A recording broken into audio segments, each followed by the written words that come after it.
Et aujourd'hui, comme c'est la dernière séance du cours, je dois rassembler et regrouper des éléments, notamment 2 fils en particulier que j'ai tirés et que maintenant il faut que je les tisse, je ne sais pas s'il faut dire. Vous vous souvenez qu'à un moment, le point de départ de la réflexion qui s'est développée pendant plusieurs séances, ça a été une certaine conception de ce qui distingue un contenu de pensée, une pensée, quelque chose qui peut être vrai ou faux, d'une simple idée, fût-elle complexe. Et l'idée était toute simple, c'était que quand on a un contenu de pensée, quelque chose de vrai ou faux, une pensée, on a une certaine complexité dans le contenu, d'abord, et un acte de l'esprit. La complexité vient du fait qu'on doit voir, pour que quelque chose soit vrai ou faux, il faut qu'on attribue à quelque chose une propriété, éventuellement une relation à d'autres choses. Et quand on attribue mentalement une propriété à quelque chose, c'est un jugement. Le jugement est vrai ou faux en fonction de ce qui se passe dans la réalité, c'est de la question de savoir si l'objet dont on parle possède ou auquel on pense possède réellement la propriété qu'on lui attribue. Donc il y a l'idée que c'est le jugement qui implique un acte de l'esprit qui attribue une propriété à un objet et qui implique donc une complexité dans le contenu du jugement, où il doit y avoir une propriété à un objet. C'est cela qui permet d'avoir quelque chose de vrai ou de faux, d'avoir donc un contenu de pensée. Et c'est une idée qu'on trouve, je pense, chez Aristote, mais elle est surtout très, très explicite dans toute la tradition de la logique traditionnelle, et j'avais donné une citation de la logique de Port-Royal où c'est particulièrement évident. Donc il y a cette tradition, et il y a 2 objections dont j'ai parlé à cette théorie. Il y a une objection dont j'ai parlé pendant les dernières séances, qui est le fait qu'il semble bien qu'il y ait la possibilité de jugement, de contenu de pensée qui soit non pas complexe, qui ne possède pas cette dualité où on peut distinguer le sujet et le prédicat, mais des cas où le jugement soit tout à fait simple, le contenu de jugement comporte un seul terme. Donc j'ai parlé de cela un peu en long et en large. Mais l'autre idée que j'avais, l'autre objection que j'avais évoquée plus tôt, c'était l'objection qui a trait à la distinction entre force et contenu, qui est précisément ce sur quoi je reviens aujourd'hui. Et la distinction force-contenu, on la trouve chez Frege, dans son article sur la pensée, dont je vous avais parlé dans la première séance, j'avais évoqué différentes notions de pensée, et donc Frege a une notion de pensée, où une pensée, c'est quelque chose qui est vrai ou faux, il y a une certaine complexité, etc. Mais une chose sur laquelle insiste aussi Frege, c'est le fait qu'une pensée, c'est un certain contenu, un contenu de pensée, ce n'est pas la même chose qu'un jugement. Et en disant ça, il s'opposait à la tradition, parce que la tradition identifie pensée et jugement. Un contenu de pensée, c'est effectivement un jugement, et un jugement, ça possède cette complexité, il y a cet acte de l'esprit, etc. Mais Frege dit qu'il faut absolument les distinguer, parce qu'un certain contenu de pensée, on peut en faire toutes sortes de choses, on peut donner son assentiment, tenir le contenu de pensée pour vrai, et c'est ça le jugement. Le jugement, c'est quand il y a un certain contenu de pensée que l'on tient pour vrai. Mais on peut très bien penser quelque chose sans le tenir pour vrai. Par exemple, si quelqu'un vous dit quelque chose, il y a une certaine pensée que vous formez dans votre esprit qui correspond à ce qu'on vous dit, mais ça ne veut pas dire que vous l'acceptez automatiquement. Donc, on doit distinguer le contenu de pensée lui-même et le jugement. C'est ça que nous dit Frege. Et ça, c'est une objection parce que la théorie dont j'ai dit qu'elle a cet ancien pédigré, qu'on la trouve donc depuis Aristote et qu'elle a duré extrêmement longtemps, la théorie que j'ai évoquée, selon laquelle un contenu de pensée est constitué par un certain acte de l'esprit qui attribue une propriété à un objet, ça signifie qu'on ne peut pas distinguer l'acte en question, l'acte de juger et le contenu, puisque le contenu et l'acte sont vraiment inséparables, puisque l'acte est constitutif du contenu dans cette théorie. Et donc, si on accepte la distinction force-contenu de Frege, on ne peut plus accepter cette théorie traditionnelle. Et c'était donc une des objections sur laquelle je reviens aujourd'hui. Ces idées de Frege, dont elles sont bien connues, elles ne l'ont pas toujours été, parce que Frege a commencé par être méconnu, avant d'être très connu, au moins dans la tradition de la philosophie analytique. Peter Ditch est un de ceux qui ont beaucoup fait pour populariser, disons, les idées de Frege, enfin sinon les populariser, disons, les faire connaître et montrer leur importance. Et en particulier, il a un article sur l'assertion où il revient sur cette distinction force-contenu en montrant, je vais évoquer un peu ce qu'il en fait, et il l'attribue à Frege en disant Frege est, à ce que je sache, dit-il, la personne qui a le plus clairement, de la façon à la fois la plus claire et emphatique, ou quelque chose comme ça, établit cette distinction. En fait, ce n'est pas tout à fait exact. J'avais évoqué ce point. On ne peut pas dire que Frege soit le premier à faire cette distinction, ni même à la faire d'une façon claire et explicite. Dans l'histoire de la philosophie, dans l'histoire de la logique, il y a eu un certain nombre de philosophes qui ont présenté la même idée, la même distinction. Ça a commencé au Moyen-Âge, mais dans la période récente, par exemple chez Thomas Reid, le philosophe écossais dans la deuxième moitié du XVIIIe siècle, la distinction est tout à fait claire. J'ai donné aussi une citation dans une séance un peu plus tôt, une citation de John Stuart Mill qui était parfaitement au clair sur cette distinction aussi. Donc ce n'est pas vraiment quelque chose de nouveau. Et en particulier, l'auteur dont j'ai tant parlé ces dernières semaines, qui est Brentano, Brentano lui-même fait la distinction d'une façon absolument claire et aussi précise que Frege. Et il cite lui-même John Stuart Mill comme quelqu'un qui est d'accord avec lui sur ce point. Alors si on regarde la façon dont Brentano présente les choses, je pense que c'est intéressant. Il fait en quelque sorte deux distinctions. Je vous lis, si vous voulez, ce passage. Dans l'affirmation, dans la négation, dans la simple interrogation, quand on se demande si quelque chose est vrai, c'est le même objet, le même contenu qui est présent à la conscience. Alors, arrêtons-nous là simplement. Donc l'idée, c'est qu'il y a un contenu, et puis il y a un acte de l'esprit. Donc ça, c'est déjà la distinction importante, la distinction entre le contenu et l'acte. Le contenu peut être le même, quel que soit l'acte, donc on doit vraiment les dissocier, on ne peut pas les confondre. Donc la notion traditionnelle de jugement les confond, c'est ce qu'on appelle jugement à la fois un certain contenu de pensée et l'acte consistant à le tenir pour vrai. Et Brentano dit qu'il faut distinguer le contenu et l'acte. Alors ça peut être l'acte de jugement, tenir pour vrai le contenu, ça peut être l'acte de rejeter, de dénier le contenu en question, de le tenir pour faux, donc le rejeter. Et ça peut être simple aussi, ce qu'il appelle une simple interrogation, c'est-à-dire quand on se demande, quand on ne sait pas, quand on ne prend pas position dans un sens ou dans l'autre.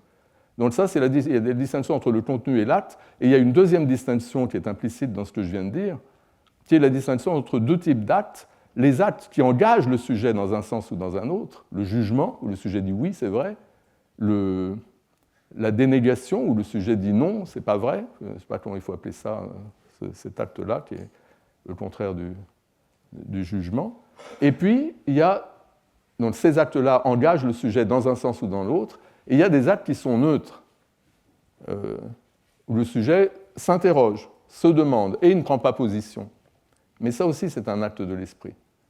Et ce que fait le sujet dans ce cas-là, c'est qu'il pense la chose. La pensée est présente à son esprit.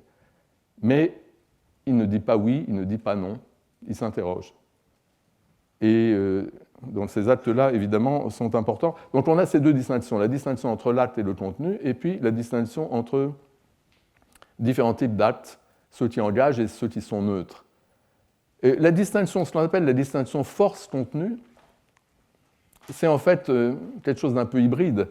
C'est la distinction entre le cas où le contenu fait l'objet d'un acte qui engage, et vous dites donc qu'il y a une certaine force, qui peut être positive ou négative, suivant qu'on affirme ou qu'on nie, et puis les cas où le contenu est présent à la conscience, mais sans qu'il y ait cet engagement du sujet. Donc, par exemple, s'il y a un acte neutre qui est accompli, on se contente de concevoir la chose sans plus. À ce moment-là, il y a le contenu, mais il n'y a pas la force.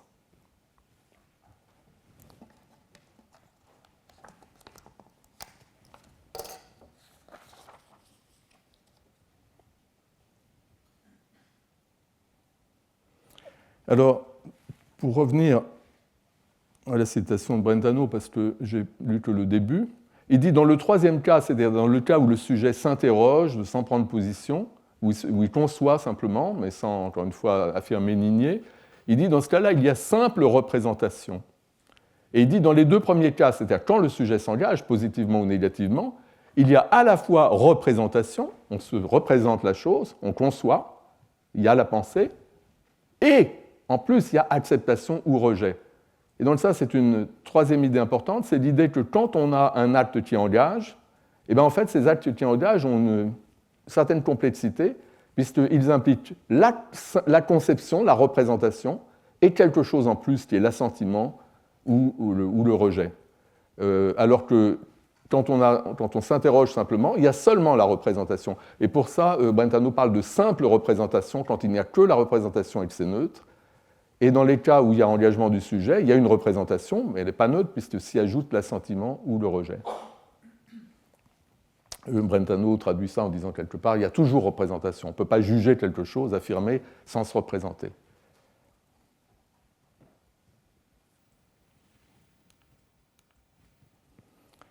Alors il y a un cas particulier, et particulièrement important, où la force judicative, la force du jugement est absente. J'ai mentionné le cas où le sujet s'interroge, c'est un cas où la force est absente, mais il y a un cas particulier qui est intéressant, c'est le cas où le sujet accomplit un acte qui engage, un acte doué de force, par exemple il juge quelque chose, mais le contenu de son jugement est une proposition complexe composée, c'est-à-dire une proposition qui a, parmi ses constituants, une autre proposition. Et dans un cas de ce genre, vous avez un exemple ici, dans un cas de ce genre, le sujet s'engage vis-à-vis de la vérité de la proposition globale, la proposition complexe. Ici, la proposition complexe, c'est soit Marie va s'excuser, soit Paul va s'excuser, soit Marie va démissionner. Supposons que le sujet pense ça, ou affirme cela. Il affirme, il croit cette chose globale, que l'une de ces deux choses va être vraie. Et il s'engage sur le fait que l'une des deux va être vraie. Il s'engage sur la vérité de la disjonction, comme on appelle la proposition complexe en haut. Mais il ne s'engage pas quant à la vérité des propositions qui sont des constituants de la proposition complexe. Ici, j'ai noté P et Q, les deux constituants. La proposition disjonctive, soit Paul va s'excuser, soit Marie va démissionner, c'est une proposition complexe qui a des constituants qui sont eux-mêmes des propositions, à savoir P et Q. La proposition que Paul va s'excuser, la proposition que Marie va démissionner, et le sujet n'affirme aucune des deux. Il ne s'engage pas, il ne sait pas laquelle des deux sera vraie. Il pense simplement que l'une des deux doit être vraie. Donc il s'engage vis-à-vis de la proposition globale, mais pas par rapport aux propositions constituantes. Néanmoins, afin de se représenter la proposition globale et de l'affirmer, comme il le fait, il faut bien qu'il se représente les propositions qui sont des constituants. Donc il se représente Marie démissionnant, Paul s'excusant, tout ça c'est présent dans son esprit, mais il ne prend pas position vis-à-vis de la réalité de ces états de choses. C'est seulement des briques dans la construction de la proposition complexe. Donc ça, c'est un cas particulier. Quand une proposition se trouve enchâssée à titre de constituant dans une proposition complexe, ben, typiquement, elle n'a pas de force, elle est simplement là à titre de constituant, à titre de matériau de construction, si vous voulez. Mais elle ne fait pas l'objet d'un jugement, quand bien même il y a un jugement qui s'applique à la proposition globale, ici, la proposition disjonctive. Et ce type de cas, j'ai dit, est particulièrement important, c'est le genre de cas où on a une certaine pensée ou une certaine proposition qui est présente sans qu'il y ait la force, sans qu'il y ait un acte vis-à-vis de cette proposition. Donc ce cas particulier, c'est le cas où une proposition est une partie d'une grosse proposition qui, elle, fait l'objet d'un acte, disons, de jugement.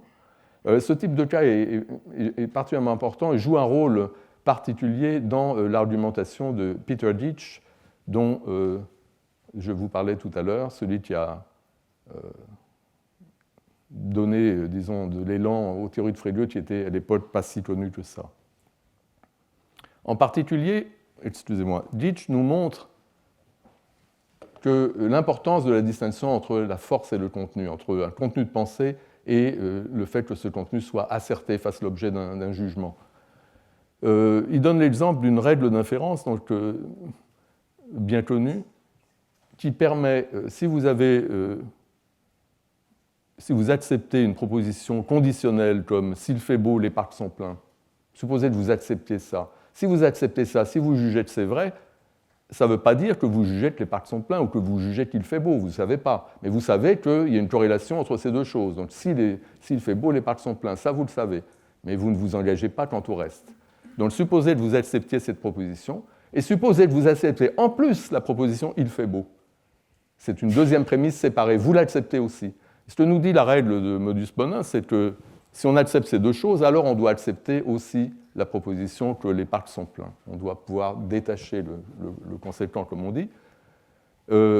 Et donc, c'est très intuitif, c'est évident qu'on peut faire ça.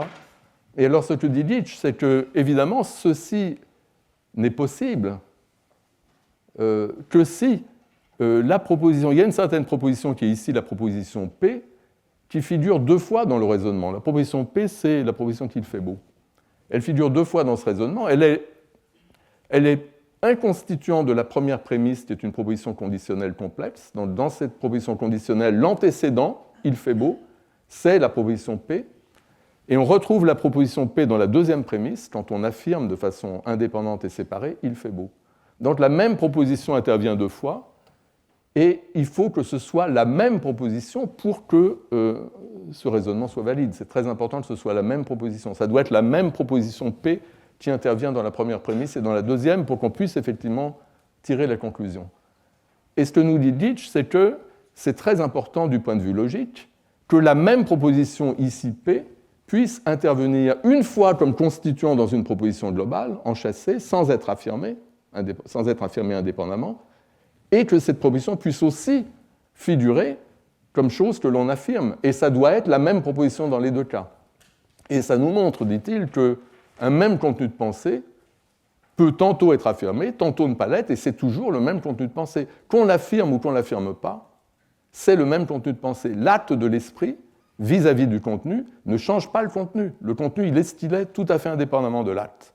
L'acte peut être accompli, peut ne pas être accompli, ce sera toujours le même contenu. Et ça revient simplement à l'idée intuitive dont je parlais tout à l'heure, qui est que qu'on affirme ou qu'on nie ou qu'on s'interroge, c'est le même contenu.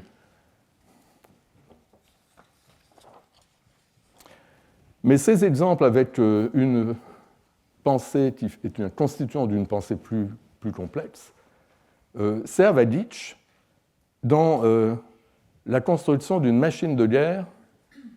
Je reviens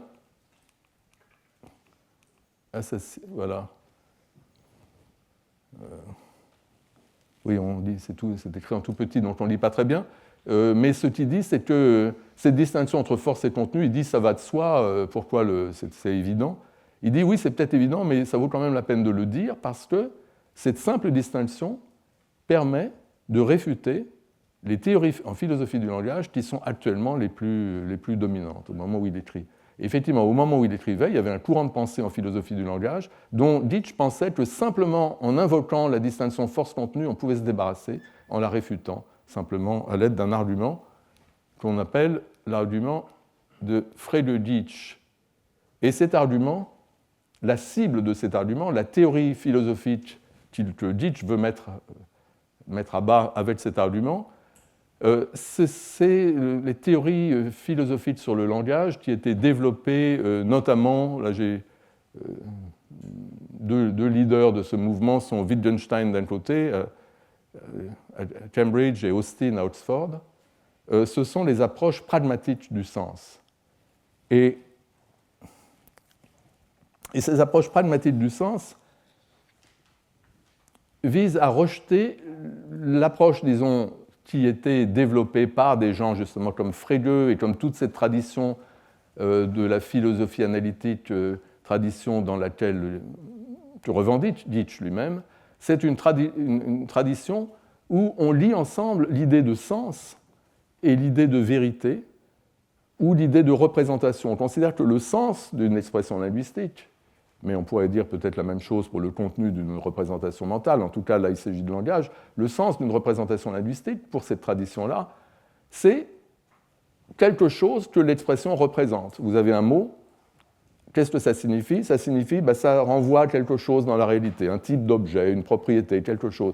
Donc les mots signifient des choses dans le monde, renvoient à des aspects de la réalité, c'est ça leur sens, et on comprend, une expression quand on sait à quoi cette expression renvoie. Alors évidemment, il y a des sortes de complications, c'est que Frege, par exemple, distingue la référence et le sens, donc il y a la chose à quoi on renvoie et la façon dont on y renvoie. Mais disons que pour des auteurs comme Wittgenstein et Austin, ces subtilités-là n'importent pas tellement. Eux, ce qu'ils veulent dire, c'est que le sens va bien au-delà de la représentation.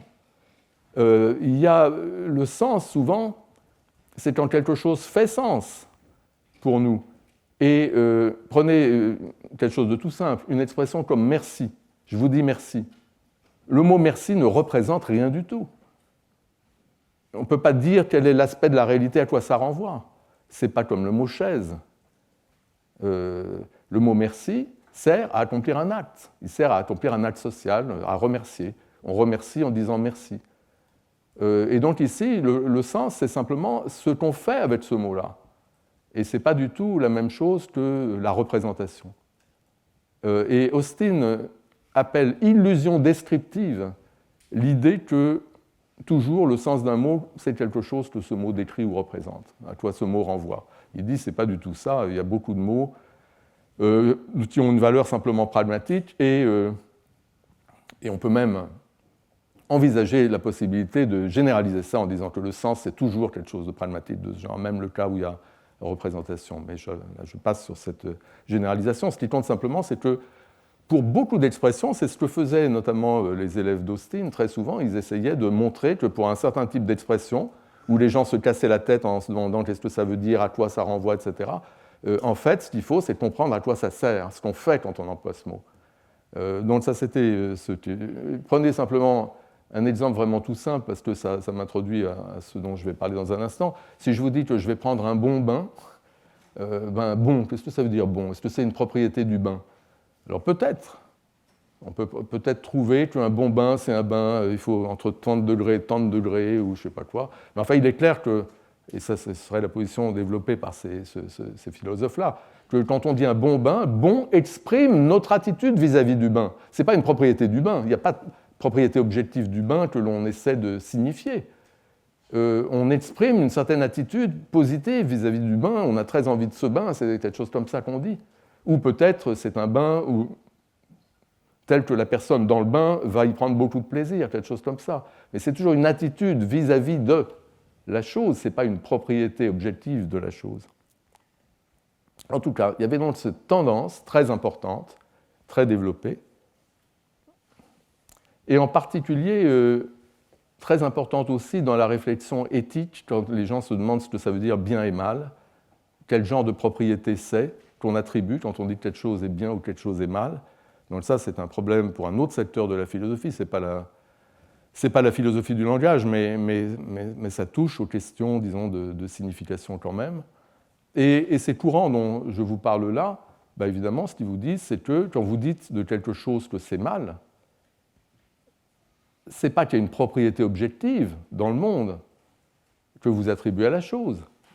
Simplement, vous exprimez le fait que vous désapprouvez la chose, ou peut-être que la chose est digne d'opprobre, ou quelque chose comme ça. En tout cas, c'est une attitude à nouveau vis-à-vis de la chose qui est exprimée. C'est un acte aussi qui est accompli. Dire que quelque chose c'est mal, c'est désapprouver la chose. C'est le genre de choses que pouvaient dire des philosophes influencés par ce courant-là.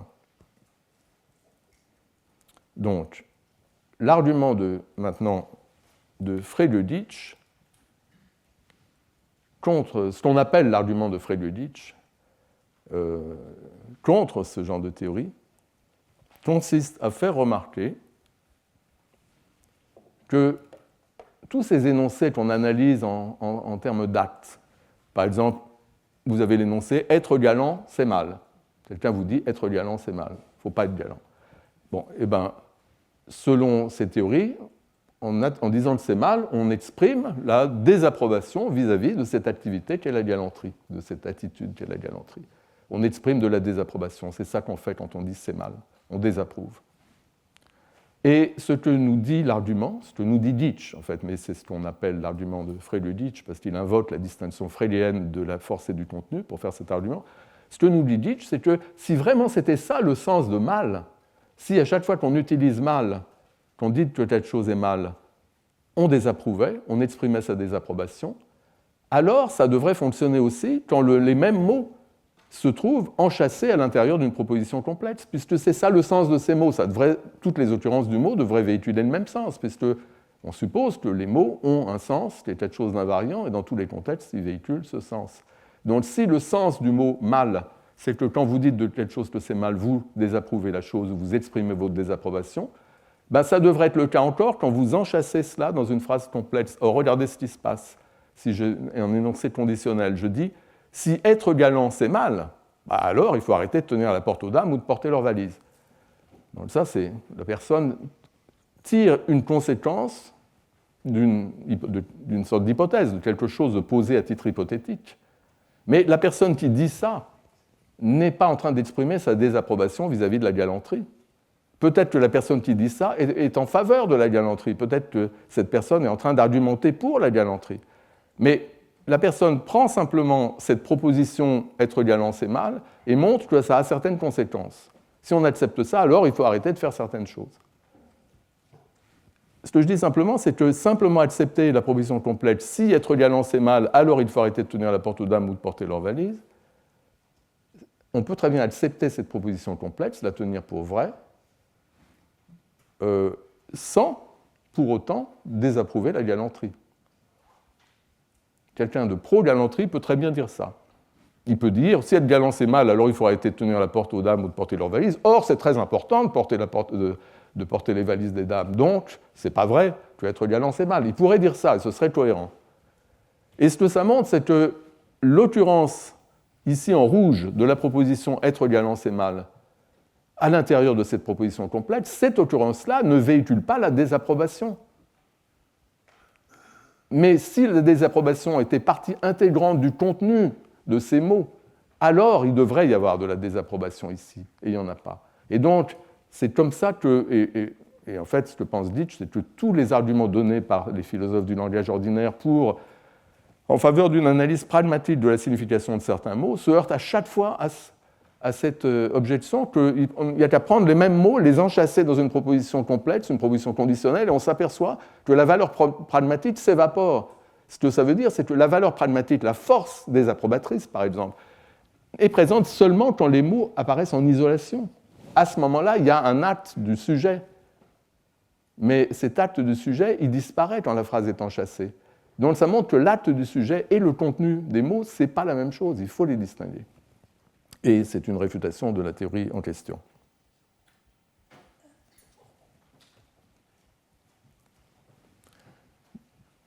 Bien, alors maintenant je voudrais revenir, j'ai dit que cette distinction force-contenu était une objection majeure à la théorie du jugement, qu'on peut appeler la théorie traditionnelle du jugement, ce qui était jusqu'au XIXe siècle la théorie traditionnelle du jugement, c'était à l'idée qu'un jugement, vrai ou faux, une proposition, une pensée vraie ou fausse, résulte d'un acte de l'esprit qui attribue à quelque chose une certaine propriété ou peut-être une relation à d'autres propriétés.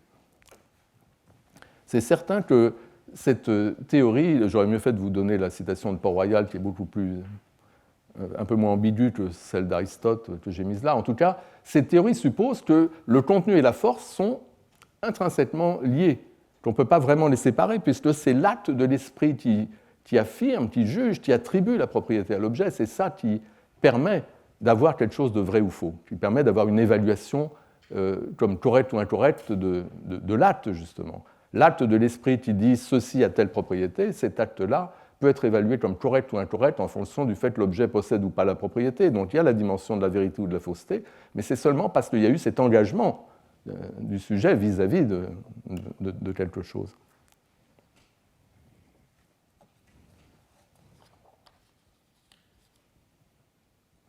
Donc dans cette théorie, tout simplement, le contenu est constitué par l'acte. Dans la théorie issue de Frege, avec la distinction force-contenu, on a le contenu d'un côté et l'acte, c'est quelque chose d'extérieur qui prend le contenu comme objet et qui dit oui, oui, c'est vrai. Dans la théorie traditionnelle, le contenu résulte de l'acte. Il est constitué par l'acte et on ne peut donc pas les séparer. Donc il y a vraiment un conflit entre ces deux théories-là. Si on accepte l'une, on n'accepte pas l'autre. Et donc c'est très intéressant de voir. Et donc les gens ont accepté la distinction force-contenu comme étant une évidence. C'est une évidence que parfois un certain contenu apparaît sans être asserté, sans être affirmé, sans faire l'objet d'un jugement. On peut se demander, ou on peut enchasser la chose dans une proposition complexe. Ça paraît évident, donc on rejette la théorie traditionnelle du jugement. Mais comme on va le voir, c'est pas. Donc ça a été la conclusion qu'ont tirée les gens suivant Frege, Ditch et les autres. Mais ce n'est pas aussi évident que ça paraît. Et pensez notamment aux idées développées par Bertrand Russell dans ce qui est connu comme un manuscrit de 1913. Donc c'est un manuscrit, c'est une tentative qu'a faite Russell pour repenser la notion de jugement. C'est ce qu'on appelle la théorie du jugement comme relation multiple. Et c'est tout à fait quelque chose qui va dans le sens de la théorie traditionnelle. Ce que nous dit Russell, et c'est une théorie que Russell a élaborée, et puis Wittgenstein lui a fait des critiques qui lui ont paru. Beaucoup de gens disent que c'est à cause des critiques que lui a fait Wittgenstein qu'il a renoncé. Il a très vite renoncé, Russell, à cette théorie-là. Mais l'idée de la théorie, l'idée principale, il me semble, c'est que le contenu de jugement n'existe pas indépendamment de l'acte de juger. Donc ce n'est pas vrai que l'acte de juger se rapporte à un contenu préexistant auquel le sujet donne son adhésion. Ce n'est pas comme s'il y avait ces contenus-là, puis on dit oui, non. Dans cette nouvelle théorie, qui était la théorie du jugement comme relation multiple de Russell, le contenu résulte du jugement, le jugement ou l'acte constitue le contenu, en tant qu'unité qui résulte de l'attribution du prédicat à l'objet. Et en fait, cette théorie était censée répondre à quelque chose dont je vous ai parlé, qui est le problème de l'unité de la proposition. Dans une proposition, vous avez un objet, vous avez une propriété, mais ça ne fait pas une proposition vraie ou fausse. Pour qu'il y ait quelque chose de vrai ou faux, il faut que vous attribuiez la propriété à l'objet, sans quoi vous aurez simplement une liste avec deux choses. Et donc c'est un problème. Qu'est-ce qui fait l'unité ? Qu'est-ce qui fait coller ensemble ces deux constituants ? Et une solution, c'est de dire ce qui les fait coller ensemble, c'est l'acte de l'esprit qui attribue la propriété à l'objet. Et donc c'est un peu dans cette ligne-là que s'inscrit Russell. Et ça revient à dire qu'on remet en cause l'analyse traditionnelle de la croyance. Alors Russell parle de croyance là où les gens parlaient de jugement. Donc il y a eu une sorte de petit changement terminologique qui s'est passé à un certain moment où le terme jugement qui était dominant en philosophie s'est passé au terme croyance, surtout dans la philosophie anglo-saxonne, mais ça n'a pas beaucoup d'importance. Prenez un énoncé ou une proposition comme Othello croit que Desdémone aime Cassio. C'est l'exemple que prend Russell. C'est un peu compliqué parce que c'est un exemple justement relationnel, donc, mais bon, ce n'est pas très important. La conception à quoi s'attaque Russell, c'est la conception encore aujourd'hui dominante, je pense, qui analyse ce genre de choses en disant que la croyance, c'est une relation entre la personne qui croit et ce qu'il croit. De même, si je mange une pomme, il y a une relation entre moi et la pomme, à savoir je la mange. Si Othello croit que Desdémone aime Cassio, il y a une certaine relation entre Othello et la proposition que Desdémone aime Cassio, à savoir Othello la croit, cette proposition, il croit que c'est vrai.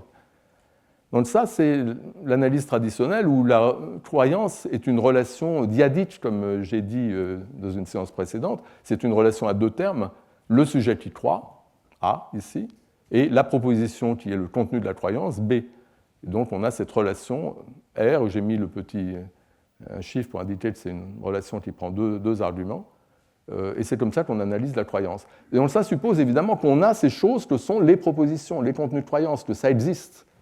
indépendamment des actes ou des attitudes comme la croyance, le jugement, etc., qui s'appliquent à ces objets-là. Mais les objets ils existent, on a ces propositions qui sont des contenus de croyance possibles.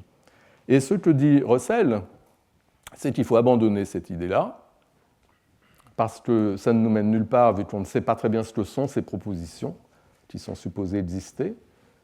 Il vaut mieux dire que Othello croit que Desdémone aime Cassio, il vaut mieux l'analyser comme en bas de cette diapo, comme une relation à trois termes, où il y a Othello, c'est le premier terme, il attribue, c'est ça la relation à trois termes, il attribue à Desdémone la propriété d'aimer Cassio. Et c'est l'acte du sujet, l'acte de Othello qui attribue, c'est ça qui fait tenir ensemble Desdémone et la propriété d'aimer Cassio qu'il lui attribue.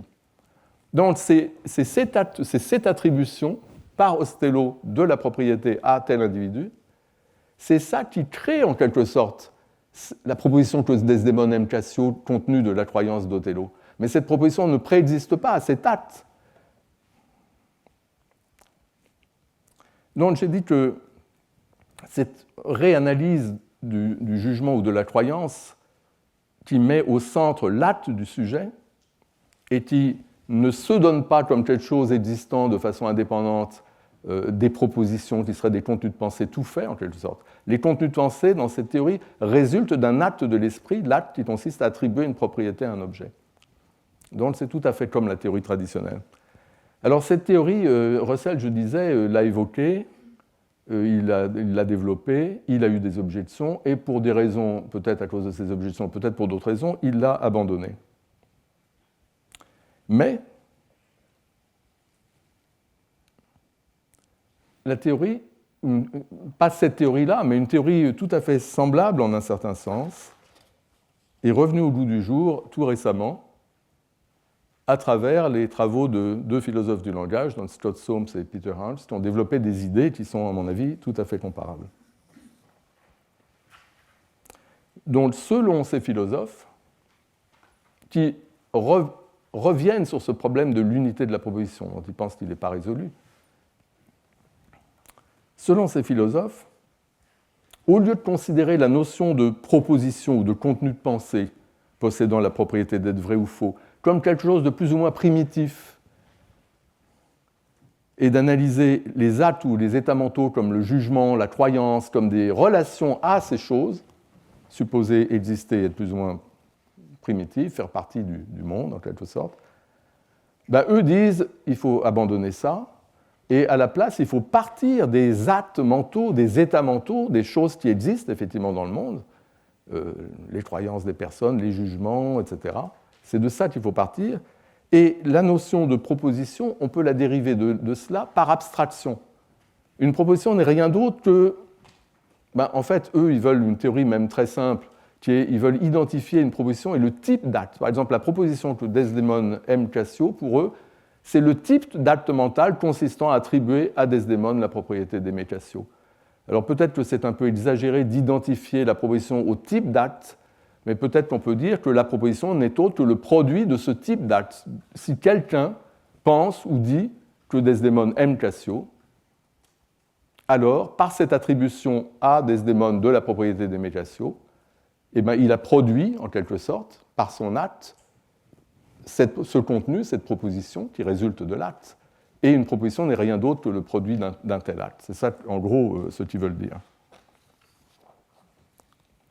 Alors, c'est une théorie intéressante et qui développe dans deux directions différentes, mais avant de préciser comment il la développe,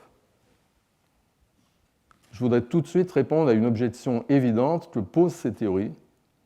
Ces théories nous disent que les propositions, les contenus de pensée, résultent d'un acte, sont le produit d'un acte, voire même se réduisent à un acte. Et tout ce qui existe, ce sont les actes mentaux, les états mentaux. Les propositions, c'est juste des abstractions. On ne va pas considérer que c'est des choses qui existent dans le monde et que les états mentaux, eux, ou les actes mentaux sont des relations à ces choses. L'objection, c'est que il semble qu'on puisse avoir des tas de propositions, des tas de contenus de pensée, sans qu'il y ait le moindre acte correspondant à ces contenus de pensée. Et ce que je veux dire par là, c'est des exemples comme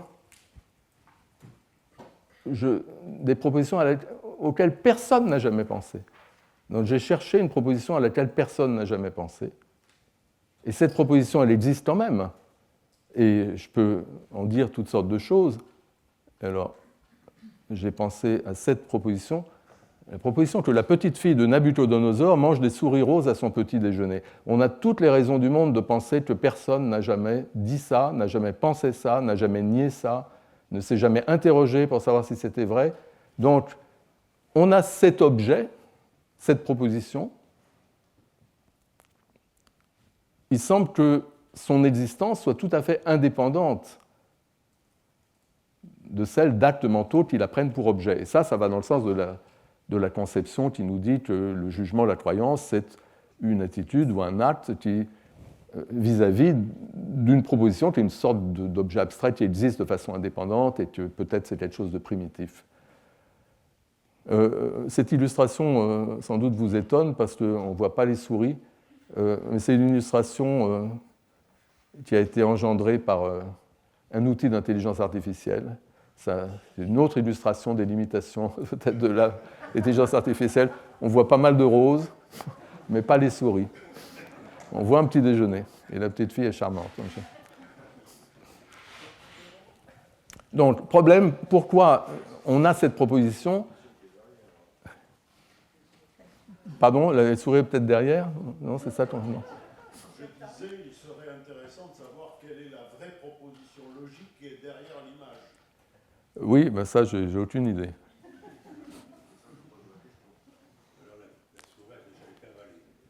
Oui, peut-être. Peut-être. Ouais.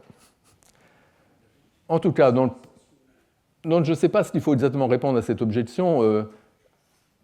Je pense que vous avez peut-être dans la tête l'idée qu'on pourrait répondre que là, maintenant, on est en train d'y penser, donc il y a bien un acte. Mais moi, ce que je cherchais, c'était une proposition à laquelle personne n'avait jamais pensé, pas une proposition à laquelle personne ne penserait jamais, pour dire que parmi toutes les propositions, il y en a un certain nombre qui ont déjà été formulées, pensées, qui ont fait l'objet d'actes mentaux ou linguistiques, mais il y en a beaucoup d'autres qui ne l'ont jamais été. Et ça, c'est à la base de l'idée classique de ce que c'est qu'une proposition. C'est un peu comme les phrases. Les phrases françaises, c'est un peu le même genre de choses. Une phrase française, des phrases françaises, il y en a plein qui ont déjà été prononcées, mais il y en a beaucoup plus qui ne l'ont jamais été, et qui sont quand même des phrases françaises correctes qu'on peut, effectivement, qu'on peut fabriquer. C'est un peu pareil pour les propositions. Et donc, c'est embêtant que si on lit la proposition, le contenu de pensée à l'acte, c'est embêtant si une conséquence, c'est que s'il n'y a pas d'acte, il n'y a pas de proposition. Parce que là, on a envie de dire, il n'y avait pas d'acte, mais qu'il y avait quand même cette proposition-là qui n'attendait que cette séance pour être mise au jour, en quelque sorte, comme je le fais maintenant. Alors, la réponse à cette objection-là, elle est toute simple. Elle consiste à dire que quand on réduit la proposition à l'acte, le contenu de pensée à l'acte, ou quand on dit que la proposition, c'est le produit de l'acte, ce qui est peut-être une façon plus prudente de s'exprimer, l'acte dont on parle, ce n'est pas forcément un acte effectif que quelqu'un fait à un moment donné. C'est un acte type, que je vous disais tout à l'heure, le type d'acte consistant à attribuer à Desdémone la propriété d'Aimé Cassio. Le type d'acte. Ce type d'acte est instancié. Il y a cette distinction très importante dont je vous ai déjà parlé entre les types qui sont quelque chose d'abstrait et les instances particulières du type. On a cette distinction dans absolument tous les domaines. Donc, il y a le type d'acte consistant à attribuer à Desdémone la propriété d'Aimé Cassio, et il y a l'acte particulier de Othello quand lui se dit Desdémone aime Cassio. Lui, à ce moment-là, il accomplit effectivement cet acte d'attribuer à Desdémone la propriété d'Aimé Cassio. Mais quelqu'un d'autre pourrait accomplir cet acte. Et de façon générale, il y a le type abstrait, qui est l'acte, qui peut avoir plein d'instances, et un acte peut aussi ne pas avoir d'instance. Il peut y avoir un acte type qui n'a aucune instance si personne n'a... Donc là, ici, on peut très bien dire que la proposition que la petite fille de Nabuchodonosor mange des souris roses à son petit déjeuner n'est rien d'autre que le type d'acte consistant à attribuer à la petite fille de Nabuchodonosor la propriété de manger des souris roses à son petit déjeuner. Cet acte type, il est instancié maintenant par nous tous parce que nous concevons cette proposition, donc nous sommes en train mentalement d'attribuer à la petite fille de Nabuchodonosor cette propriété, mais avant que je ne sorte cet exemple, personne n'avait jamais accompli cet acte, personne n'avait jamais attribué à cette petite fille cette propriété-là. Personne n'avait même pensé, peut-être, à cette... je ne sais pas. En tout cas, il y a cette distinction entre le type d'acte qui existe en tant que type abstrait et les instances particulières. Et quand on dit qu'on réduit les contenus de pensée ou les propositions à des actes, à des types d'actes, ça ne veut pas dire qu'on les réduit à des actes effectifs. Donc même s'il n'y a aucun acte effectif, même si personne n'accomplit l'acte, il n'y a pas d'instance de l'acte, l'acte existe comme abstraction. L'analogie, c'est avec des propriétés. Les propriétés, c'est un peu comme les propositions, c'est quelque chose d'abstrait. La propriété d'être une licorne, c'est une propriété évidemment très importante qui existe, mais par contre, il n'y a pas d'instance. Il n'y a aucune licorne particulière. Les licornes n'existent pas, supposons que les licornes n'existent pas. Donc ça veut dire qu'il y a bien cette propriété, licorne, mais qui n'est pas instanciée.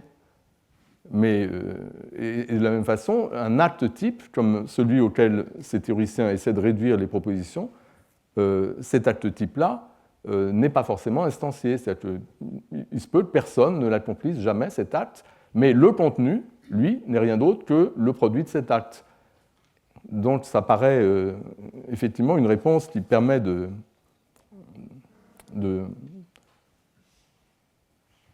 d'écarter cette difficulté.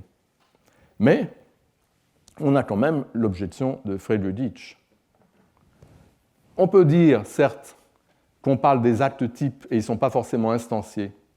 Donc ça explique qu'il y a des propositions qui existent potentiellement sans que personne les pense, d'accord, parce qu'elles correspondent à un acte type qui n'est pas instancié.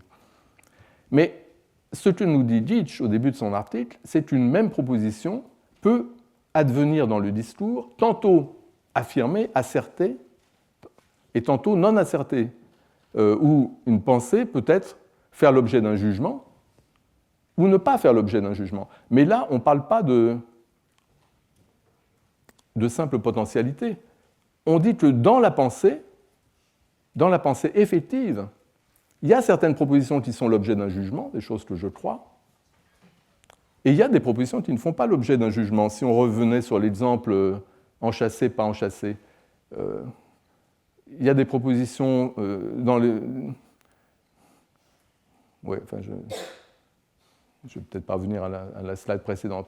Mais donc, les considérations de Friedrich concernent uniquement des propositions qui sont effectivement, qui font l'objet d'un acte de pensée, qui sont conçues, qui sont effectivement conçues, mais simplement, elles sont conçues, ces propositions, mais elles ne font pas forcément l'objet d'une prise de position, comme je disais tout à l'heure, prise de position positive ou négative. Donc ce sont tous les cas dont parle Brentano, les cas d'une simple représentation.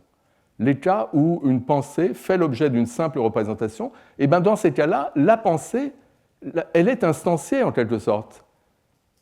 C'est-à-dire que ce n'est pas simplement une potentialité, comme la proposition que la petite fille de Nabucodonosor mange des souris roses au petit déjeuner, avant que personne n'y pense. Ça, c'était une proposition pas instanciée en quelque sorte, une simple potentialité. Mais si moi, je considère maintenant cette proposition, ça veut dire que dans mon esprit, il y a cette proposition-là, il y a cette pensée. Je suis en train de penser maintenant que la petite fille de Nabucodonosor mange des souris roses à son petit déjeuner, mais j'y pense comme un exemple amusant.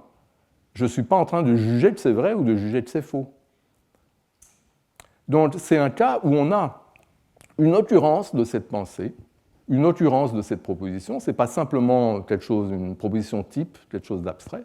On a une occurrence particulière, mais on n'a pas l'acte consistant à attribuer effectivement la propriété à l'objet, parce que je ne prends pas position là-dessus.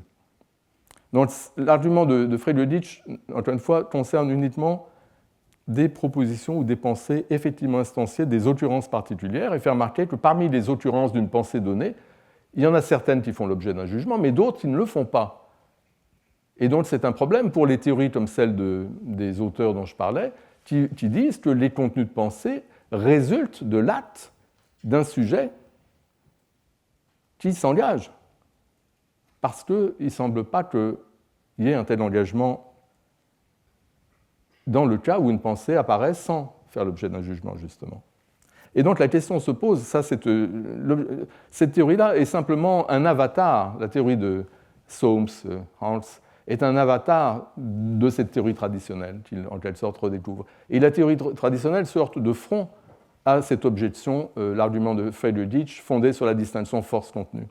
Alors, qu'est-ce qu'on peut dire en réponse à ça? Eh bien, évidemment, il s'agit d'auteurs contemporains, ceux dont je vous parlais. Et les auteurs contemporains, ils sont bien au courant de Frege, de la distinction force-contenu, etc., et de l'argument de Ditch. Donc, qu'est-ce qu'on peut dire? Eh bien, il y a deux réponses possibles.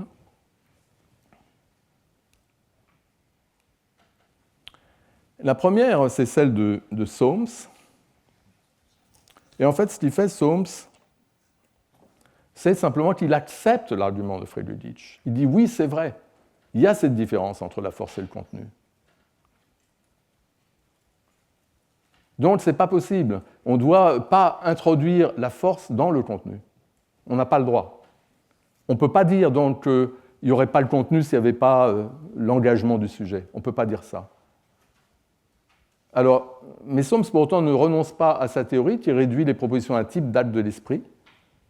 Simplement, ce qu'il fait, c'est qu'il distingue deux actes. Il dit que le type d'acte de l'esprit pertinent, celui qui constitue la proposition, c'est ce qu'il appelle l'acte de prédication. Il faut prédiquer de Desdémone la propriété d'Aimé Cassio. Et prédiquer, c'est peut-être ce à quoi pensait Aristote, avec cette idée de synthèse prédicative. On met ensemble le sujet et le prédicat. Ce n'est pas tout à fait la même chose qu'attribuer la propriété au sujet. Ou peut-être c'est la même chose, mais en prenant attribuer dans un sens particulier. Ce que veut dire Soames, c'est que l'acte de prédication, il est neutre, il n'engage pas le sujet. Donc ça veut dire qu'on peut mettre ensemble le sujet et le prédicat et en quelque sorte attribuer en un sens atténué la propriété à l'objet sans s'engager quant à la possession réelle de la propriété par l'objet. Donc il y a un acte neutre qui est l'acte de prédication et on distingue cet acte neutre de prédication de l'acte véritable consistant à attribuer réellement la propriété à l'objet en s'engageant, en disant oui, l'objet a la propriété. Et ça, c'est un autre acte. Donc, Soames, il accepte complètement l'argumentation freudienne et il redéfinit l'acte qui le concerne comme étant un acte neutre. Tout à fait selon l'idée aussi de Brentano, qui parlait d'acte neutre. Donc, simplement, il pense que la prédication, la synthèse prédicative est un acte neutre. Et l'engagement du sujet vient par surcroît. Le sujet peut ou pas dire oui, c'est vrai, oui, une fois qu'il a fait sa composition et qu'il a une proposition, un contenu, il peut dire oui ou non.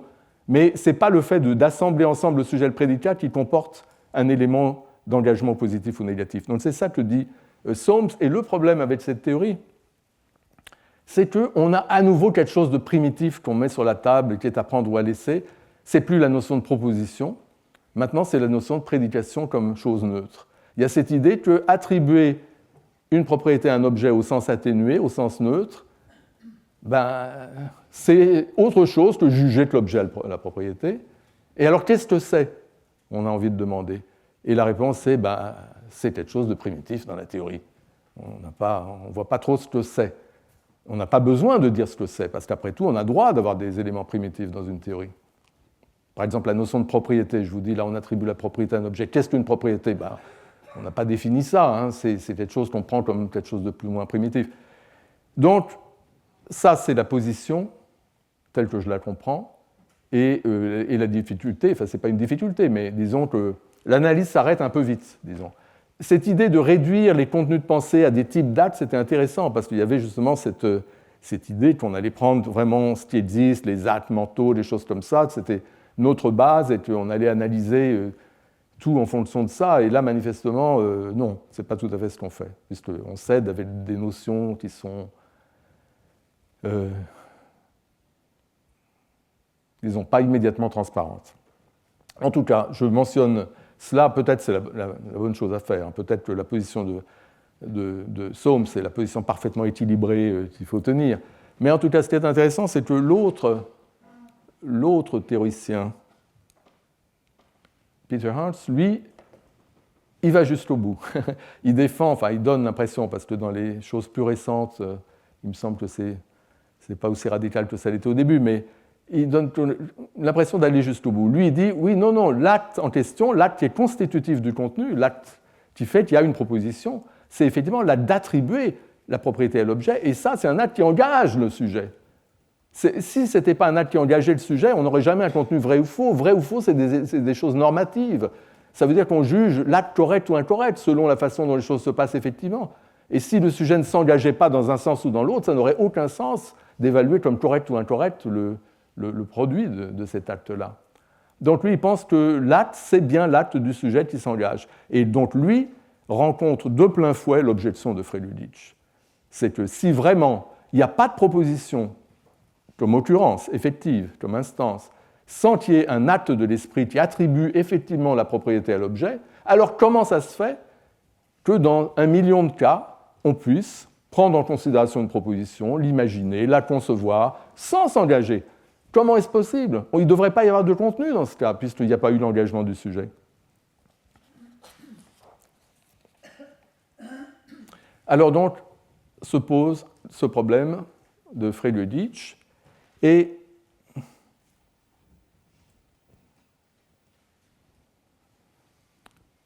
ce que nous dit Hans à ce sujet est très intéressant. Il nous dit, OK, le problème c'est qu'il y a, comme dit Ditch au début de son article, que des propositions peuvent faire l'objet d'un jugement et être assertées, être affirmées, par exemple, dans le cas linguistique, ou peuvent être simplement pensées, conçues, sans qu'il y ait un acte de jugement. OK. Il y a donc des propositions non assertées, comme dit Ditch, qui ne font pas l'objet d'un jugement ou d'une affirmation. Comment est-ce qu'on va expliquer ça? Il y a l'explication traditionnelle, nous dit Hans, c'est l'explication de Frege, de Brentano et de tous ceux qui acceptent la distinction force-contenu. Ça consiste à dire que les contenus de pensée existent, c'est des propositions, et qu'il y a un acte en plus de jugement qui consiste à les reconnaître pour vraies ou à les tenir pour fausses, donc c'est un acte vis-à-vis de ces contenus, c'est quelque chose en plus extérieur. Le contenu est indépendant de l'acte. Ça, c'est leur théorie, et ça explique bien qu'il y ait des contenus qui ne soient pas assertés, qui ne fassent pas l'objet d'un acte, puisque le contenu est indépendant de l'acte. Mais il nous dit qu'il y a une autre théorie possible qui n'a pas été envisagée, c'est-à-dire que Frege, Ditch et les autres ont fait comme si c'était l'unique réponse qu'on pouvait avoir à l'existence de propositions non assertées ou non, ne faisant pas l'objet d'un jugement. Mais ce que nous dit Hans, c'est qu'une autre possibilité, au lieu de dire qu'on a des contenus qui sont neutres et que l'esprit ajoute un acte de dire oui ou non vis-à-vis de ces contenus neutres, on peut considérer que les contenus ne sont pas neutres, sont intrinsèquement assertifs. Donc un contenu de pensée, c'est quelque chose qui comporte un élément de jugement, qui comporte un oui ou non, et qui donc est évaluable effectivement comme vrai ou faux parce qu'il y a cet élément de jugement qui est intrinsèque, fait partie du contenu. Donc on accepte la théorie traditionnelle qui nous dit que le contenu est constitué par le jugement, mais on dit que la force qui est intrinsèque, qui fait partie du contenu, eh ben, on peut l'annuler si on plonge ce truc-là dans un contexte qui fait que c'est un peu comme en chimie, il y a quelque chose d'une certaine couleur, vous plongez dans un certain liquide et pof, ça prend une autre couleur. C'est un peu quelque chose de ce genre. Il y a l'idée que tous les cas qui nous intéressent, c'est les cas justement où une proposition apparaît à l'intérieur d'une proposition plus complexe. C'est ça les cas difficiles qu'invoque Ditch notamment. Et bien, ces cas-là, on peut dire que ce qui se passe, c'est justement qu'on a enchâssé. Donc on peut très bien dire que être galant, c'est mal. Cette proposition, c'est une proposition qui comporte de façon intrinsèque un élément de désapprobation. Parce que c'est ça que ça veut dire, être mal, ça veut dire qu'on désapprouve. Et il n'y a pas d'autre sens que ça. Supposez que vous acceptiez ça. Vous pouvez très bien dire que cette proposition intrinsèquement désapprobatrice, si vous la mettez dans l'antécédent d'un énoncé conditionnel, si vous mettez si devant, ben le fait que vous ayez mis si devant, ça annule la force désapprobatrice. Ça localise la désapprobation à l'intérieur de l'antécédent. Mais ça ne va pas plus loin parce que c'est comme vous avez isolé en quelque sorte la force désapprobatrice grâce au mot si, qui introduit une barrière étanche entre ce que porte cette proposition elle-même et puis les attitudes du sujet qui, lui, est à l'abri du si. C'est comme vous dites quelque chose, vous dites si, blabla, etc., et les gens vous accusent, mais tu as dit blabla. Ben, vous dites non, je n'ai pas dit blabla, j'ai dit si. C'est pareil, là. Vous n'avez pas désapprouvé, vous avez dit si. Donc peut-être que cette idée que la force, dans certains contextes complexes, peut être annulée ou inhibée, comme un terme qui est utilisé aussi, C'est cette idée d'inhibition, il y a quelque chose qui est présent, la force elle est là, puisqu'elle est intrinsèque, mais elle est inhibée, c'est-à-dire qu'il y a quelque chose qui va en sens contraire et qui la contient. Donc ça, c'est l'idée de l'intuition de Hans, une intuition très intéressante de Hans. Alors évidemment, le problème, c'est qu'il faut dire ce que c'est que l'annulation de la force. Mais cette idée a donné naissance à une sorte de programme de recherche. L'idée qu'on peut, après tout, éviter ces problèmes de Frey-Lüditch, tout en gardant la théorie traditionnelle qui nous dit qu'on a besoin de l'acte pour avoir le contenu, et on va dire que toutes les objections, les cas où on a une proposition ou un contenu de pensée qui ne fait pas l'objet d'un jugement, qui est simplement représenté, etc., on va dire que tous ces cas, ça va être des cas où la force, elle est quand même là, mais elle est annulée. Et c'est pourquoi c'est comme si elle n'était pas là, en quelque sorte. Et le problème, c'est de dire ce que c'est que l'annulation, avec des difficultés particulières. C'est que si la force judicative, la force du jugement, est nécessaire pour lier ensemble le sujet de la proposition et le prédicat, il ne faut pas que l'annulation de la force dissolve le lien en question, parce qu'on a besoin de garder le contenu. Donc la difficulté, c'est que l'annulation doit avoir toutes sortes de propriétés, et ce n'est pas si facile de trouver des candidats. Alors, je ne vais pas... ce n'est pas le sujet de mon exposé, donc je ne vous en dis pas beaucoup plus, sinon que moi-même, j'ai développé une version de la théorie de l'annulation de la force, et ce que je défends, c'est que la force, on a tous les cas où une proposition fait l'objet d'une simple conception ou d'une simple représentation ou d'une simple appréhension sans qu'il y ait l'élément de force, sont des cas où l'acte de jugement n'est donc pas accompli, mais il est simulé. Donc c'est vraiment l'idée de simulation qui est l'idée essentielle. C'est celle que j'ai développée dans un cours il y a quelques années. Et ça veut dire que tous les cas où on se représente quelque chose de façon neutre sont en fait des cas où on fait comme si on jugeait. On ne juge pas, mais on fait comme si on jugeait, quelque chose comme ça. C'est ça l'idée. Mais je ne vais pas du tout développer ça. Je voudrais simplement signaler une chose très étonnante, c'est que Peter Ditch, qui est le héros de la position adverse, de la position freudienne, est le premier qui a fait remarquer, bien avant Hans, qu'il y avait cette possibilité de recourir à une théorie de l'annulation ou de l'inhibition.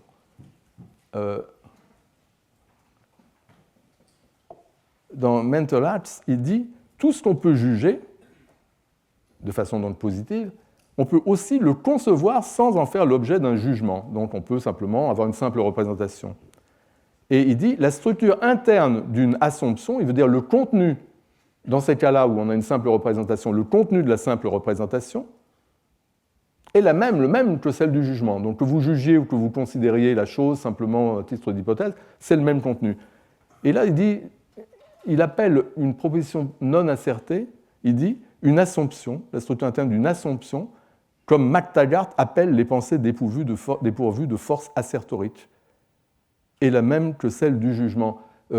Soit dit en passant, c'est intéressant pour les historiens de la philosophie.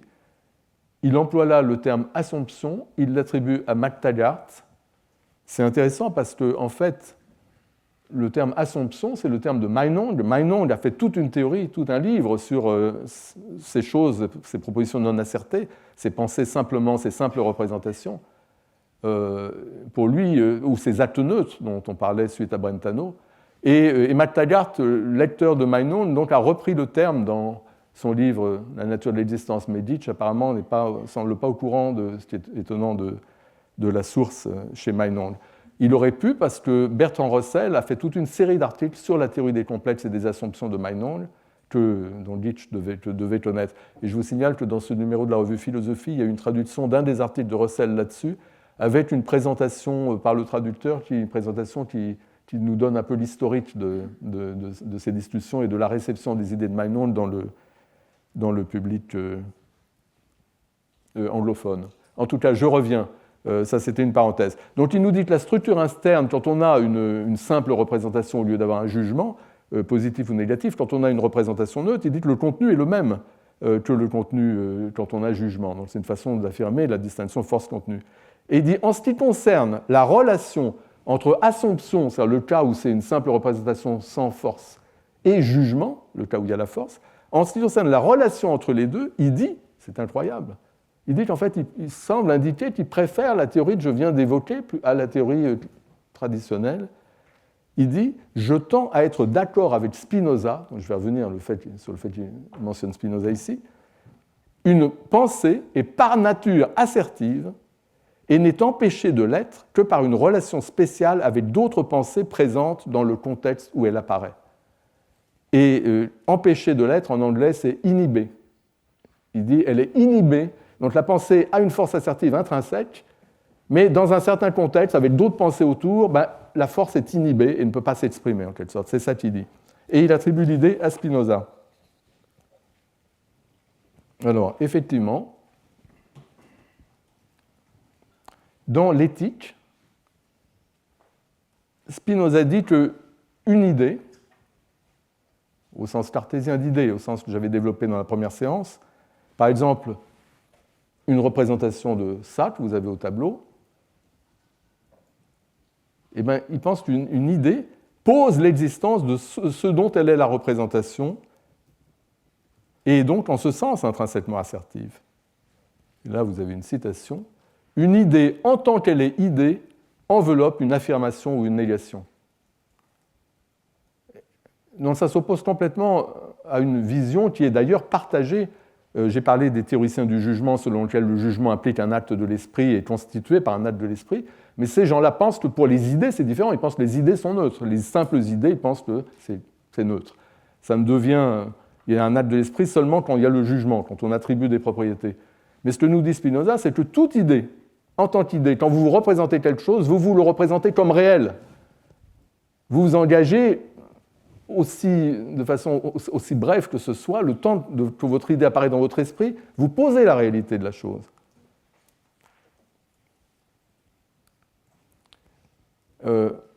Et il s'ensuit que si vous pensez quelque chose, pour vous, vous engagez, pour vous la chose est.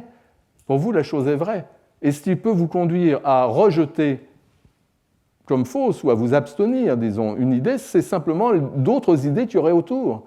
Mais l'idée elle-même, intrinsèquement, elle est vraie. Donc voici une citation de Spinoza. « Concevons un enfant qui imagine un cheval et n'imagine rien d'autre.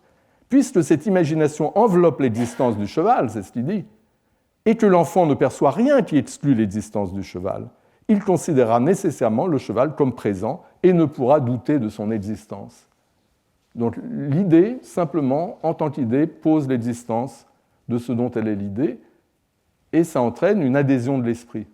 L'adhésion fait partie de l'idée, en quelque sorte. Ce n'est pas quelque chose d'extérieur à l'idée, comme chez Frege, d'extérieur au contenu. Ça fait partie du contenu, non seulement pour les contenus complexes, mais aussi pour les contenus simples.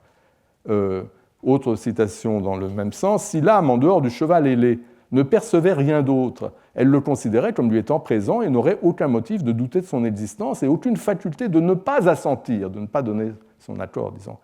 À moins que l'imagination du cheval ailé ne soit jointe à une idée excluant l'existence de ce même cheval. » Par exemple, votre connaissance du fait qu'il n'y a pas de chevaux ailés, ça suffit évidemment à annuler la force présente dans la simple idée de cheval ailé. Mais l'idée même de cheval ailé a une force intrinsèque. Et elle peut simplement, cette force, être inhibée, combattue, annulée par ce qu'il y a autour, par vos connaissances. Donc c'est une conception intéressante parce que... Alors, je n'ai pas le temps de gloser sur cette conception parce que... Pardon ? Alors juste un mot. C'est intéressant parce que ça implique qu'il n'y a pas de... Cette distinction qu'on a chez Descartes entre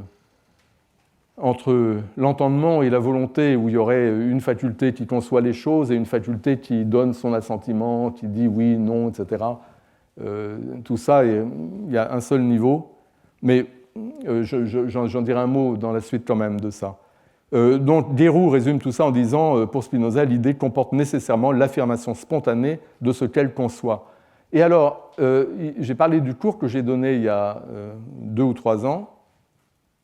C'était, en fait, il y a exactement 2 ans, ce jour même, le 18 mars, il y a 2 ans, je parlais de ça, de ces 2 conceptions, Frege et Spinoza, et je faisais remarquer qu'il y avait eu un retour, un revival, si on peut dire, de de la position spinoziste et même de nos jours. Alors, une des raisons, et je parlais notamment de Hans et Solms, une des raisons peut-être, c'est, je me suis demandé comment est-ce que ces écrits de Spinoza, où il y a ces remarques, comment est-ce que c'est arrivé aux oreilles de gens qui, typiquement, ne lisent pas ce genre de choses, en particulier des psychologues, parce que le revival dont je parle, c'est chez les psychologues.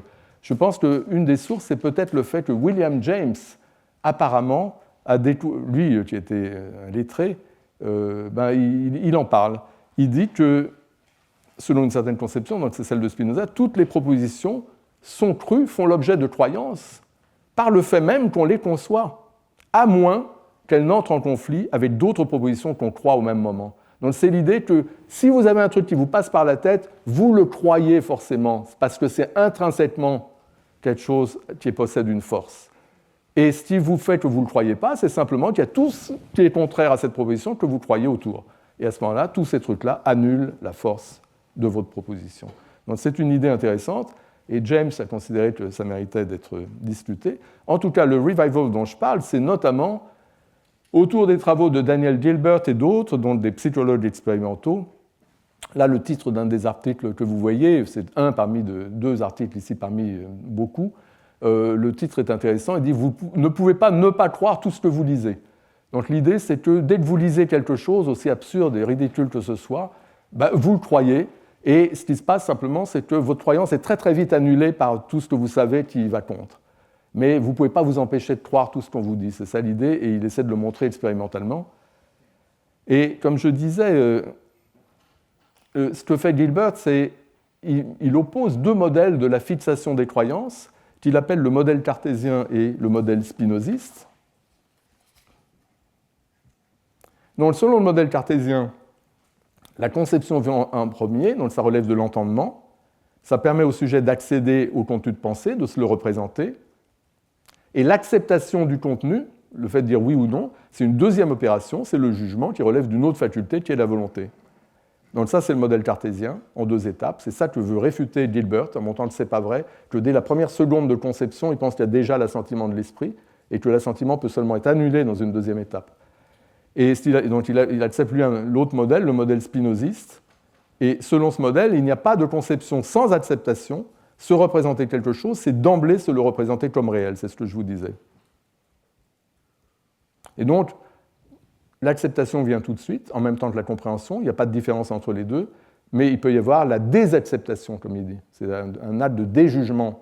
La personne qui dit non, non, c'est pas vrai, qui raye le truc. Donc ça expliquerait pourquoi, quand on dit de la calomnie, il reste toujours quelque chose, ce serait pour ça peut-être, parce que vous dites quelque chose, vous le croyez, même si après vous l'annulez, il y a quand même un élément qui est là. Tout ça va dans le sens d'une idée intéressante qu'il y a chez Thomas Reid. Je mentionnais Thomas Reid tout à l'heure par le fait qu'il a aussi la distinction force-contenu. Thomas Reid est bien connu pour avoir dit qu'on a un instinct de crédulité. Les humains ont un instinct de crédulité, ils croient tout ce qu'on leur dit. Et heureusement, il y a un autre instinct, qui est l'instinct de dire le vrai, qui existe aussi. Ils ne peuvent pas s'empêcher de dire la vérité. Donc heureusement, ça s'équilibre. Mais c'est donc un peu la même idée que développe Gilbert. Ok, en tout cas, tout ça, j'en ai parlé il y a 2 ans, comme je disais. Maintenant, je voudrais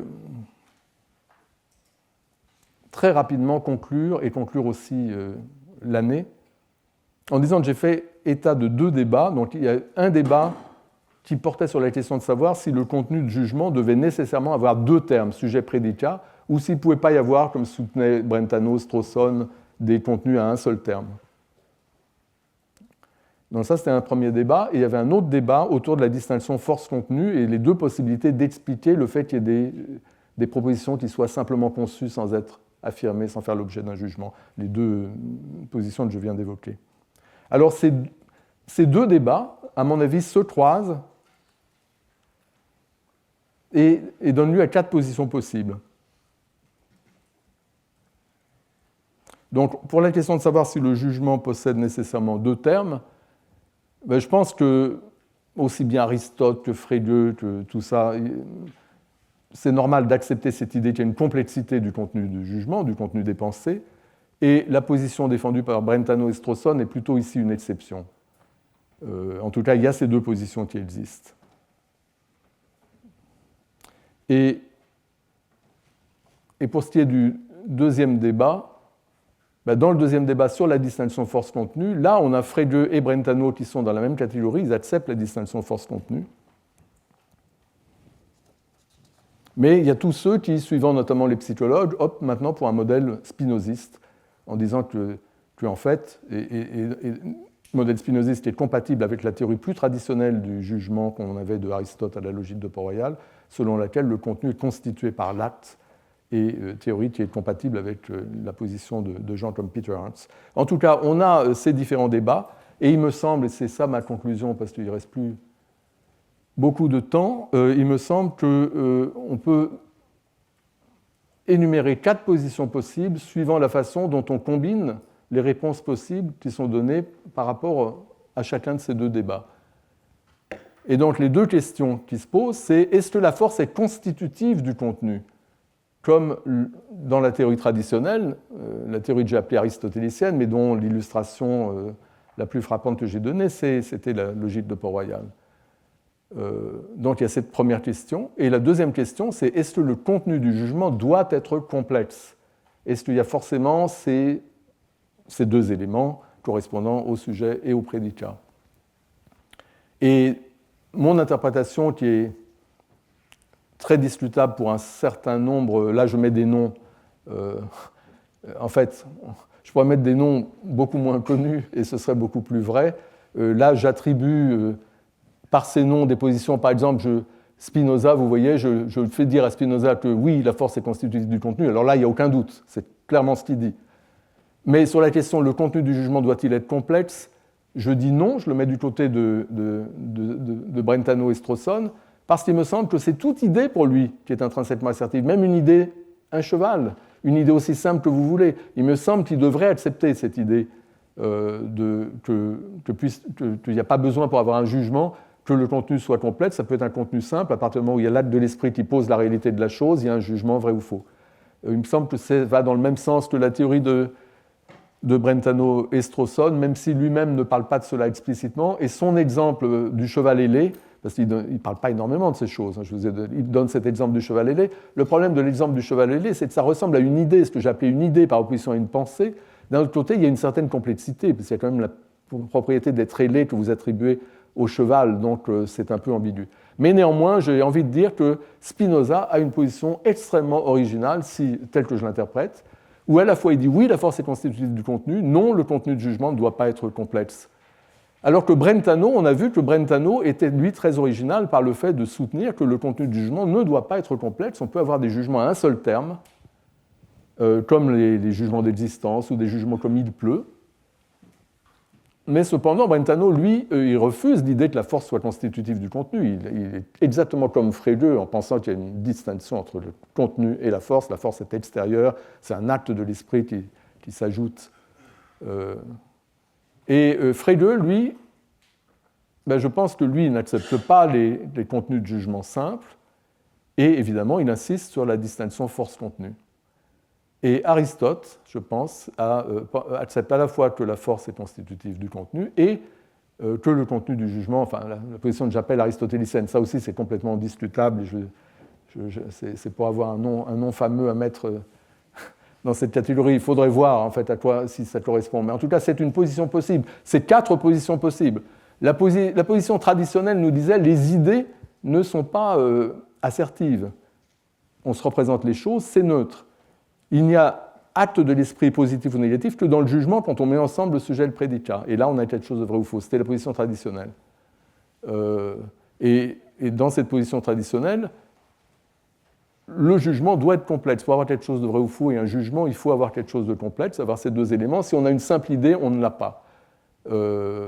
Mais néanmoins, la position traditionnelle que j'attribue ici à Aristote maintient que la force est constitutive du contenu.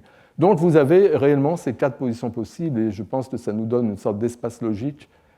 Et j'avais dit que j'allais défendre un peu la position aristotélicienne, ce n'est pas vraiment ce que j'ai fait, je ne sais pas moi-même exactement comment résoudre certains des problèmes que j'ai posés la dernière fois, mais je viens à bout de mes 6 séances et donc je dois vous dire au revoir. Mais avant ça, j'annonce, comme d'habitude, le séminaire à 11h30. Cette fois, c'est Anouche Bourmaillon qui va nous faire un exposé. Et donc, je vous dis au revoir et à l'année prochaine pour ceux que je ne reverrai pas d'ici là.